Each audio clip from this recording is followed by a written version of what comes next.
Hello guys, today we are discussing what is looping. Nested looping क्या होता है सी programming में, ये सारी जानकारी मैं आपको देने जा रहा हूँ इस लेक्चर में। I am Sachin Bhardwaj, computer programmer. Welcome to our channel Attitude Academy. Let start our topic, what is nested loop in सी।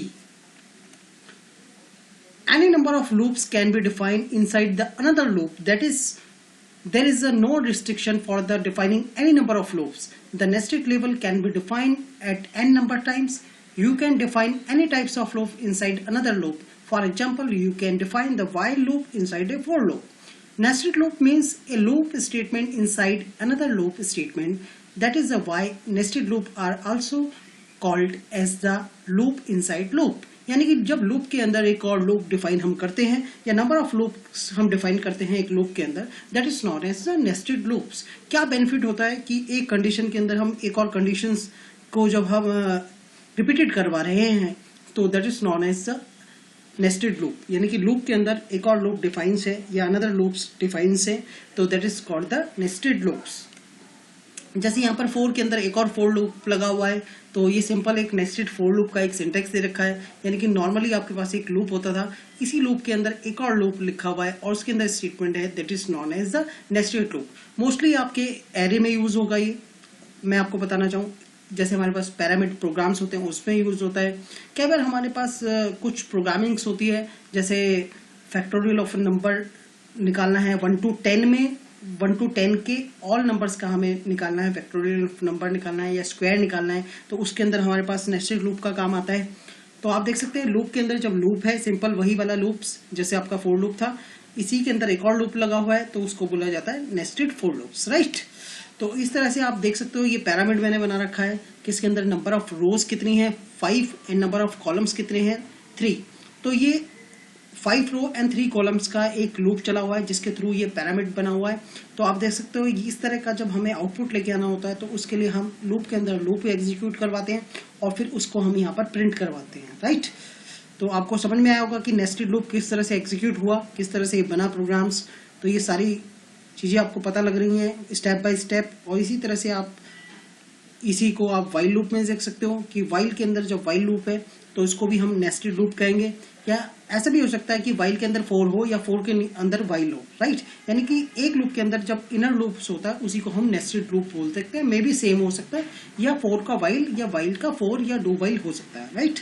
तो इस तरह से आप देख सकते हो कि यहाँ पर नेस्टेड वाइल लूप से वही 1 से लेकर 5 तक हमारे पास रो है और 3 कॉलम्स है, यानी कि ये 1 2 3 कॉलम्स है और 1 2 3 5 ये यहाँ पर हमारे पास नंबर ऑफ रोज है। तो इस तरह से आप देख सकते हो ये स्टार हमने प्रिंट कर रखा है। तो किस तरह से हमने करा है वो आप समझ सकते हो कि एक लूप के अंदर जब लूप्स डिफाइन है तो that is called the nested while loops, right. फिर इसी तरह से आप देख सकते हो डू वाइल, यानी कि एक लूप्स के अंदर दोबारा से एक लूप रिपीटेड है आ रहा है और लूप के अंदर जब लूप डिफाइंस है that is called the nested do while loop. इसका एक एग्जांपल्स आप देख सकते हो सिंपल तरीके से। तो ये यहाँ पर मैंने डिफाइन कर रखा है। आप सी आउट की जगह प्रिंटफ की स्टेटमेंट यूज करें और प्रिंटफ में सीधा लिख दें डबल कोर्स में स्टार, राइट। तो सिंपल तरीके से आप देखिए कि यहाँ पर नेस्टेड डू वाइल लूप्स किस तरह से मैंने डिफाइन करा है। बहुत ही सिंपल तरीका है लूप के अंदर लूप को डिफाइन कराने का, राइट। तो चलिए अब मैं आपको इसको टर्बो C++ पे दिखाता हूँ कि लूप के अंदर लूप किस तरह से बनाया जाता है और ये पैरामीटर किस तरह से प्रिंट होते हैं। तो मेरे साथ इस वीडियो में बने रहें एंड तक और देखते रहें किस तरह से मैं यहाँ पर आपको लूप के अंदर लूप बता रहा हूँ और किस तरीके से हम इसके प्रोग्राम्स को एग्जीक्यूट करेंगे, पैरामीटर प्रोग्राम्स कैसे होंगे, या फिर आपको 1 to 10 नंबर का स्क्वायर कैसे निकालना है। तो ये सारी जानकारी मैं आपको इस वीडियो में दे रहा हूँ और समझते जाएं मेरे साथ और देखते जाएं मेरे साथ इस वीडियो के एंड तक, राइट।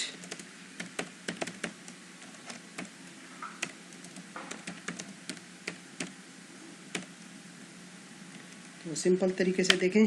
सबसे पहले मैंने यहाँ पर आई की इनिशियल वैल्यू कर देता हूँ। मैं यहाँ पर फॉर लूप से आपको बताता हूँ i equal to 1, i is less than equal to 5 और i प्लस प्लस। और इधर आप देख सकते हो यहाँ पर हमने एक फॉर लूप बनाया था। यहाँ पर हमने एक j ले लेते हैं, j equal to 1, j is less than 3 और j प्लस प्लस, राइट। तो इस तरह से आप देख सकते हो यहाँ पर मैंने सिंपल तरीके से यहाँ पर लिखा printf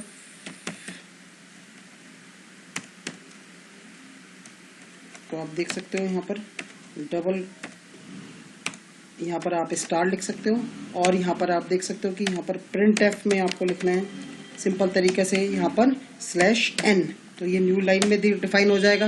और फिर इसके बाद आप यहाँ पर देखोगे कि ये यहाँ पर एक पैरामीटर प्रोग्राम्स हमारे पास बन के आ चुका है और इस पैरामीटर प्रोग्राम्स के अंदर हमारे पास यहाँ देखोगे आप तो आउटपुट जनरेट होता है।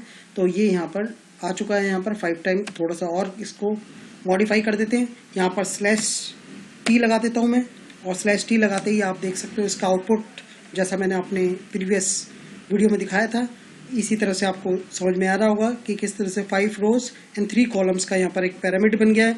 अगर इसके अंदर हम थोड़ा सा मॉडिफाई कर दें, %d ऑफ i कर दें तो आपको पता लग जाएगा कि इस तरह से यहाँ पर आउटपुट जनरेट हो रहा है, राइट। तो यहाँ पर 1 1 1 1 2 2 इस तरह से आ चुका है।